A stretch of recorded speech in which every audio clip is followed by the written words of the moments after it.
This is the burning questions of all time, and I'm going to try to explain it to you my own way.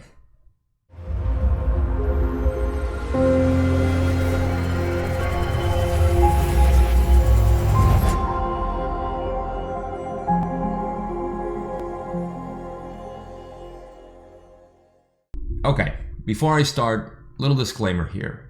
Everything that I say is just the way I see the world. It's my philosophies of life. It's just how I understand things. And I like to think that each and every one of us have a specific way to arrange the jigsaw puzzle that is our existence, our reality. So what I like to do is to grab those pieces, build it myself, and show it to you. It doesn't mean that you have to build it that way, but it'll certainly show you a different aspect of it.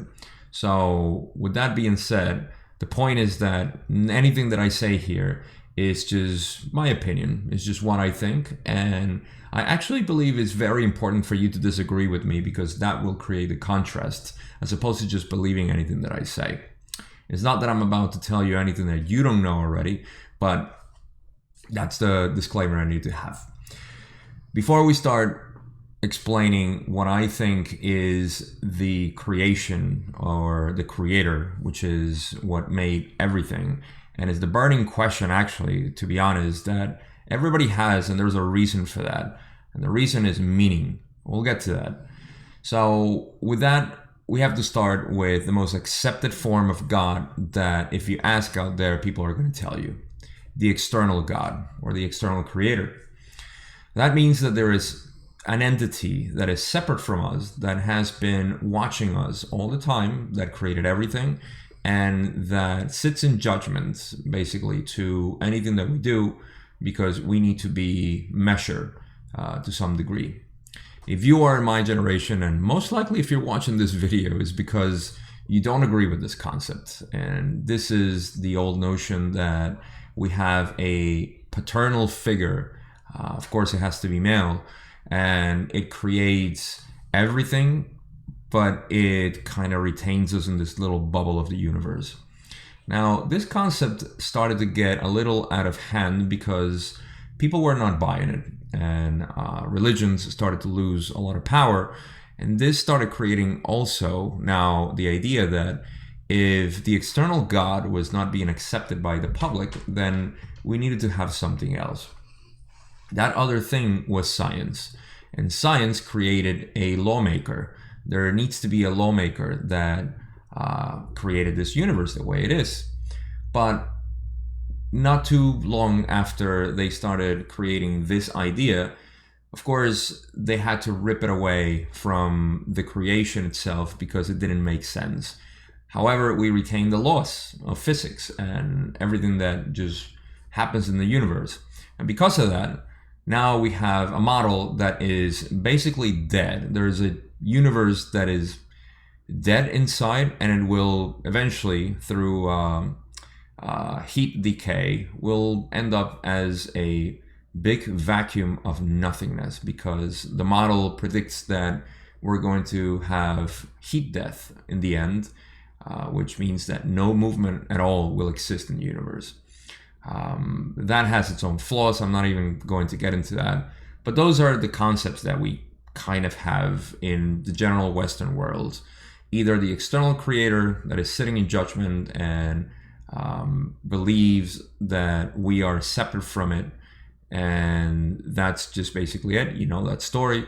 And then there is the lawmaker, which was stripped from his charge pretty fast, and we were left with a dead universe that everything just seems to follow a random order, and the laws are something that are impossible to explain, because there is no way to explain basically why the universe works this way.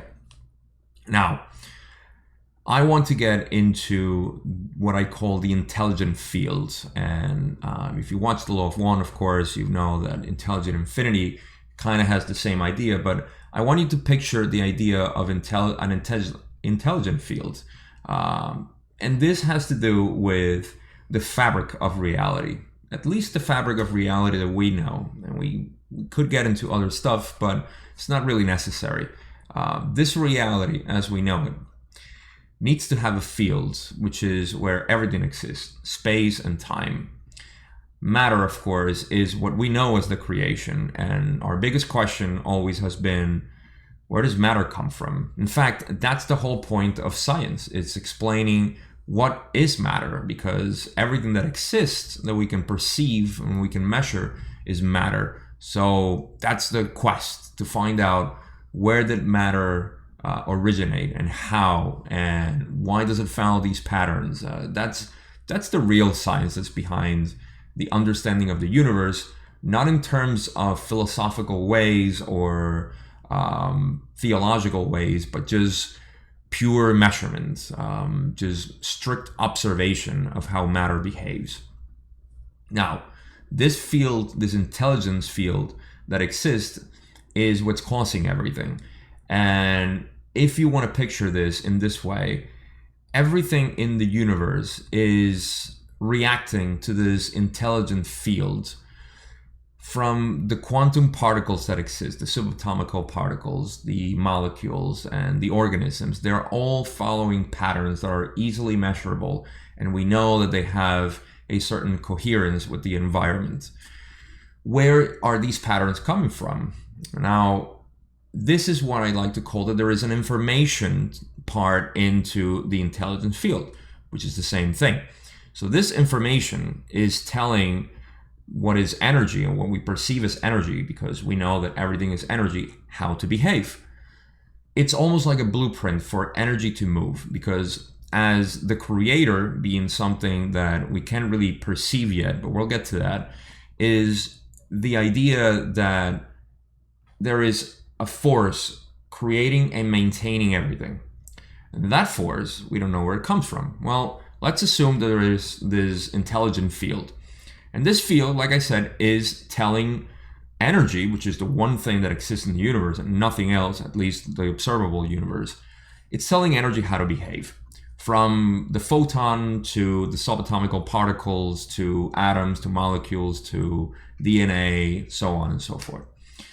So that information that is being added to energy is coming from what we know, or I like to call the intelligent field, which is that information that is being granted to matter, and it tells it how to behave. This exists on every level, every dimension of this universe, because it creates the different levels of reality that we know, the different, infinite actually, kind of formation between energy that creates matter itself. And we can really measure it, not quite. There have been some studies and research that kind of get at least a little bit of an idea of how it behaves, but we're not quite sure where it comes from. And there is no physical way to say this is the intelligence field. It's just something that we derive from the observations that we see in the world, in the universe itself. And from there is where everything basically was created. Okay, I'm gonna make a pause here. And now we're going to ask the question, who are we? And this is where the word that I said before, meaning, comes into play. When we talk about who are we always have this longing feeling of meaning. Our life needs to have a purpose. We need to have a meaning. And that's what originally just brings us to the biggest question, like, who created us? Where did we come from? And that's the original quest or seeking for God, or for a creator, or for an origin, or a source. So once we get into that question and we analyze then who are we, and this is where I want to take you, because we're going to end up in the sweet spot of this video, is that we cannot identify easily with the environment. We seem separate from it, and that's just by design the way it is. But because we can identify with the environment, we tend to identify with the self. And this is the body. I am my body. However, we come into a little of a paradox here, because if you are your body are you actually consciously making your heart beat?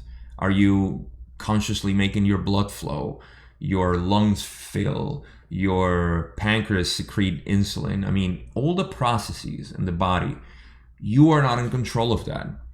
And you realize this, and then you say, well, I'm not my body, but I am my mind. And an easy exercise to just convince you that you're not your mind is that when you sit down contemplating or meditating and you close your eyes, or not even close your eyes, you start listening to your thoughts. How can you possibly listen to your thoughts if you are your mind? The mind is generating the thoughts. So this brings people to say, well, I am this point of attention in consciousness. I am this consciousness. And what is consciousness? It's a big question in and of itself, but we can go and say, well, consciousness is just the generation of electricity going through the neurons in the brain and so on and so forth. But then you have to ask yourself, where is that energy coming from? Where is that consciousness coming from? What is directing it? What makes you who you think you are? In the consciousness part of understanding who we are, that is measurable. And now you get into the vacuum, you get into the void where you cannot explain where this consciousness is coming from. Where is this intelligence coming from? And here's where we bind things together. You are that void. You are that vacuum. You are that nothingness in our reality, because you are coming from the intelligent field. All the information that you are receiving and that makes you who you are is coming from this intelligent field, the same one that is feeding energy, the patterns of behavior, the rates of vibration, and the patterns of growth as well. In this way, you can see that you are not matter. You are not being manipulated at all. You yourself are the same thing that created everything. You are the creator in this sense. And that means that each and one of us is the creator. Now, even matter is considered creation, because matter is just a solidifying amount of energy that creates the illusion that there is something physical. And it comes again from the creator. But in the sense of who you are and what is God, in the end, is the same thing. Once you see it this way, you realize that all the seeking of God is not an external thing, but we are accustomed to that because our environment begs it. We're always in seeking of the answer external from us. And it seems too simplistic to think that we have all the answers inside. So that is my take on what the creator is and who you are, actually.